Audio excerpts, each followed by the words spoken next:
बाजारामध्ये एवढे छान ताजे पालक यायला सुरुवात झाली आहे, पण सतत पालक पनीर खाऊन मला तरी खूपच बोर झालं होतं. म्हणून म्हटलं, पालक पनीर न बनवता आज पालकाची काहीतरी वेगळी भाजी बनवूया. मग काय, लगेचच पालक मसूर बनवायचं ठरवलं. आणि ह्यामध्ये एक थोडासा शेवटी आपण ट्विस्ट ॲड केला आहे. पण त्यामुळे भाजी इतकी लाजवाब झाली होती, खूपच अप्रतिम आणि चविष्ट अशी तयार होते. त्यामुळे तुम्हीसुद्धा ही नक्कीच एकदा ट्राय करा. चला तर मग वेळ न काढता रेसिपीज पाहून घेऊया. तर ह्यासाठी हिरवागार असा हा ताजा पालकाच्या 2 जुड्या मी इथे घेतल्यात. खूपच छान फ्रेश आणि छोटी पानं असलेला हा पालक होता. तर हा स्वच्छ धुवून ह्यातलं पाणी पूर्णपणे निथळवून आपण ठेवलेला आहे. त्यानंतर ह्यामध्ये घालण्यासाठी मसूर जो आहे तो मी अर्धा तास आधी पाण्यामध्ये इथे भिजत ठेवला आहे. तुम्हाला जर सकाळच्या वेळेला घाई असेल तर तुम्ही हा आदल्या दिवशी रात्रीसुद्धा भिजवून ठेवू शकता. मसूर झाला, त्यानंतर आपला नेहमीचा मसाल्याचा डब्बा, फोडणीचं साहित्य आणि त्याचबरोबर घरातले बेसिक मसाले, आलं आणि त्याचबरोबर हिरवी मिरची हे मी ठेचून घेतले, 2 मोठे कांदे, 1 मोठा टोमॅटो आणि थोडीशी कोथिंबीर. आणि ह्यामधला जो सिक्रेट इंग्रेडियंट्स आहे ते तुम्हाला मी करतानाच दाखवणार आहे. तर बऱ्याच वेळेला असं होतं की आपण जेव्हा पालक भाजी बनवतो त्यावेळेला पालक शिजल्यानंतर पालकामध्ये ॲड केलेलं पाणी आणि पालक हा जो आहे तो वेगळा वेगळा होतो. भाजी अशी छान मिळून येत नाही. म्हणून इथे आपण सगळ्यात आधी फोडणी घालून घेतली आहे. राई घातले, जिरं घातलंय, त्यानंतर हिंग घातलंय, ठेचून घेतलेला लसूण आणि मिरची ही सुद्धा आपण ॲड केली आहे. लसूण आणि मिरची ह्याचा कच्चटपणा जाईपर्यंत थोडंसं तेलामध्ये आपल्याला हे परतवून घ्यायचं आहे. पालक आणि लसूण ह्याचं कॉम्बिनेशन खूप छान लागतं. त्यामुळे पालक जेव्हाही तुम्ही कधी बनवाल तर त्यामध्ये लसूण हा नेहमी ॲड केलाच पाहिजे, कारण ते एक छान कॉम्बिनेशन टेस्टचं आहे. तर आता इथे लसूण जो आहे तो आपला व्यवस्थित तेलामध्ये परतवून झालेला आहे. तर आता ह्यामध्ये आपण हे जे इंग्रेडियंट्स आहे हे आहे बेसन पीठ. तर हे 1 ते 1.5 चमचा एवढं बेसन आपण ह्या तेलामध्ये ॲड करायचं आहे आणि व्यवस्थित हे परतवून घ्यायचं आहे. म्हणजे बेसनचा जो कच्चट स्वाद असतो तो पूर्णपणे निघून जातो आणि ह्यामध्ये बेसन तुम्ही ॲड केलं आहे हे कोणाला कळणारसुद्धा नाही. त्यामुळे व्यवस्थित खरपूस असं होईपर्यंत आपण हे तेलामध्ये परतवून घेतलं आहे. तर बेसनाचा खमंग असा सुवास यायला सुरुवात झाली की लगेचच आपण ह्यामध्ये कांदा ॲड करायचा आहे, कारण बेसन जास्त लाल करून सुद्धा आपल्याला इथे वापरायचं नाही आहे. तर कांदा इथे आपल्याला नरम होईपर्यंत आपण तेलामध्ये परतवून घेणार आहोत. कांदा आणि टोमॅटो जो आहे तो एकजीव छान शिजेपर्यंत आपल्याला परतवून घ्यायचा आहे. तर सुरुवातीला मी कांदा घालून घेतला आहे. कांदा थोडासा मऊ झाल्यानंतर आपण ह्यामध्ये टोमॅटो ॲड करणार आहोत. तर आपण कांदा बाजूला ठेवूया. 2 ते 3 मिनिटांनंतर हलकासा कांद्याचा रंग बदलल्यानंतर आपण ह्यामध्ये 1 मोठा चिरून घेतलेला टोमॅटो ॲड केला आहे. टोमॅटो आणि कांदा व्यवस्थित एकजीव होईपर्यंत आपल्याला हा शिजवून घ्यायचा आहे. तर हे लो फ्लेमवरती मी बाजूला ठेवून देणार आहे आणि तोपर्यंत आपण पालक जो आहे तो चिरून घ्यायचा आहे. म्हणजे काय होईल, एका बाजूला पालक चिरण्याचं काम चालू राहील आणि दुसऱ्या बाजूला कांदा आणि टोमॅटोचं छान मस्त ग्रेव्ही तयार होईल. तर आता हा वेळ वाचवणं जो आहे ह्याबद्दल आज मी बोलणार आहे. तर वेळ हा आपल्या आयुष्यात सर्वात अमूल्य असा ठेवा आहे. तो पैसा नाही किंवा ती वस्तू नाही जो पुन्हा मिळवता येईल. वेळ एकदा गेली की परत मिळवता येत नाही. मग ह्या वेळेचं योग्य नियोजन कसं करायचं, तर आपण वेळेचं वेळापत्रक बनवायला शिकलं पाहिजे.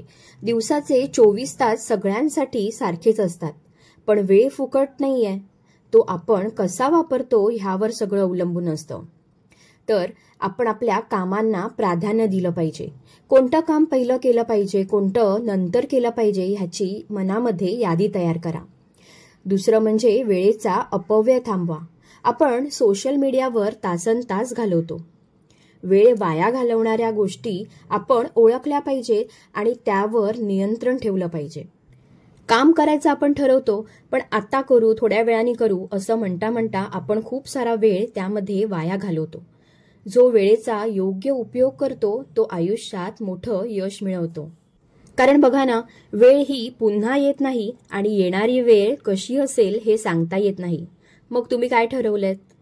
वेळेचा योग्य उपयोग नक्की करा आणि हा व्हिडिओ तुमच्या मित्रपरिवाराला सुद्धा शेअर करा, जे तासनतास मोबाईलवरती रील बघण्यामध्ये आपला वेळ वाया घालवत असतात. तर हा छोटासा एक मेसेज होता, जो आपल्या आयुष्यामध्ये प्रगती करण्यासाठी आपल्याला नक्कीच उपयोगी पडेल. तर आता इथे आपला कांदा आणि टोमॅटो सुद्धा छान मऊ झालाय, पालक सुद्धा चिरून झालाय. त्यानंतर ह्यामध्ये सगळे आपले घरातले जे काही आवडीचे पावडर मसाले असतील, लाल तिखट, गरम मसाला, त्यानंतर हळद, तर हे आपण ह्यामध्ये घालून घेतलेत.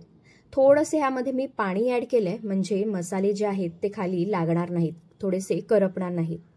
आणि तुम्ही बघाल टोमॅटो आणि कांद्यामुळे छान रसरशीत असा इथे थोडीशी ग्रेव्ही सुद्धा तयार झाली आहे. आता हे 2-3 मिनिटं परतवल्यानंतर आपण भिजवून घेतलेली जी मसूर आहे ही यामध्ये मी घातली आहे. मसूर सुद्धा आता ह्या मसाल्यांमध्ये आपण 1-2 ते 3 मिनिटांसाठी परतवून घेणार आहोत. मसूर शिजायला जास्त वेळ लागत नाही, पण जर तुम्ही खूप घाईत असाल तर ही सेम प्रोसेस जी आहे ही तुम्ही कुकरमध्ये सुद्धा करू शकता. कुकरमध्ये अगदी सेम प्रोसेस फॉलो करायची आणि कुकरच्या अगदी 1 ते 2 शिट्यामध्ये ही जी भाजी आहे ही बनून तयार होते. तर ते सुद्धा तुम्ही नक्कीच ट्राय करा. तर आता इथे मसूर परतवून झाली आहे, खूप छान स्वाद जो आहे तो भाजीचा आता यायला सुरुवात झाली आहे. आता ह्यामध्ये आपण चिरून घेतलेला पालक जो आहे तो मी ऍड केला आणि पुन्हा एकदा सगळं व्यवस्थित आपण मिक्स करून परतवून घेतलंय. तर 2 ते 3 मिनिटं हे परतवून घेऊया आणि त्यानंतर आता आपल्याला मसूर आणि त्याचबरोबर पालक हे दोन्ही सुद्धा एकत्र शिजवून घ्यायचंय. तर आता छान मस्त वाफ आली आहे. आता ह्यामध्ये आपण पाणी ऍड करणार आहोत. पालक सुद्धा छान मिळून आलाय, मऊ सुद्धा झालेला आहे.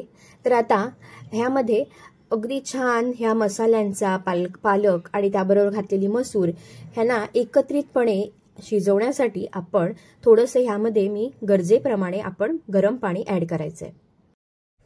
मी नेहमी सांगते त्याचप्रमाणे कोणताही पदार्थ शिजवताना त्यामध्ये गरम पाणीच घालायचंय, तर हे लक्षात ठेवा. आता इथे मला थोडंसं पाणी अजून कमी वाटतंय, म्हणून मी थोडंसं पाणी ह्यामध्ये वाढवलंय. कारण मसूर शिजल्यानंतर जशी ती हळूहळू शिजायला सुरुवात होते तसं ती आपले स्टार्च जे आहे ते रिलीज करते आणि त्यामुळे भाजीला एक घट्टसरपणा सुद्धा येतो. त्यामुळे मी सुरुवातीला थोडंसं पाणी ह्यामध्ये जास्तीचं घातलंय. त्यानंतर ह्यावरती झाकण ठेवून जवळजवळ 5 ते 7 मिनिटं आपल्याला हे लो फ्लेम टू मीडियम फ्लेमवरती आपण हे शिजवून घेणार आहोत. मध्ये 1 ते 2 वेळा आपण मध्येच हलवून घ्यायचं आहे, सगळं मिक्स करून घ्यायचं आहे. आणि आता इथे जवळजवळ 8 ते 9 मिनिटं झाली आहेत. तर तुम्ही बघाल खूप छान इथे वाफ सुद्धा आली आहे आणि अगदी घरामध्ये हा पालक आणि मसूर ह्याचा स्वाद जो आहे तो अगदी दरवळतोय. तर आता आपण एकदा बघूया आपली मसूर जी आहे ती शिजली आहे का, कारण पालक हा लगेचच शिजतो. तर आता एकदा चेक करून बघूया. मी तुम्हाला सांगितल्याप्रमाणे मसूर जी आहे ती शिजल्यानंतर आपलं पाणी जे आहे ते सगळं तिने ॲब्झॉर्ब केलंय आणि स्टार्च रिलीज झाल्यामुळे त्याला दाटसरपणा सुद्धा आलाय. परत आपण ह्यामध्ये बेसन ऍड केलंय, त्यामुळे तुम्ही बघाल पालक आणि मसूर हे असं वेगवेगळं झालेलं नाहीये. आता वेळ आहे ती म्हणजे आपला सिक्रेट इंग्रेडियंट्स घालण्याची. तर आपल्या घरामध्ये असलेलं कैरीचं किंवा मिक्स लोणचं जे आहे, तर ह्याचा 1 चमचा एवढं तुम्हाला हे लोणचं आपल्या आजच्या ह्या भाजीमध्ये ऍड करायचंय. तुम्ही जर ह्याच्या आधी हे कधी केलं नसेल तर ह्या वेळेला हे नक्की करून बघा. कारण जेव्हा आपण पालक, जसं आपण पालकाच्या भाजीमध्ये आंबटपणासाठी आपण इथे टोमॅटो वापरलाच आहे, पण ह्यामध्ये जर तुम्ही कोकम घातलं तर एक छान आंबटपणा जो आहे तो आपल्या ह्या भाजीला येतो. पण त्याच्याऐवजी तुम्ही जर हे लोणचं घातलं तर एक लोणच्याचा छान स्वाद ह्या भाजीमध्ये येतो.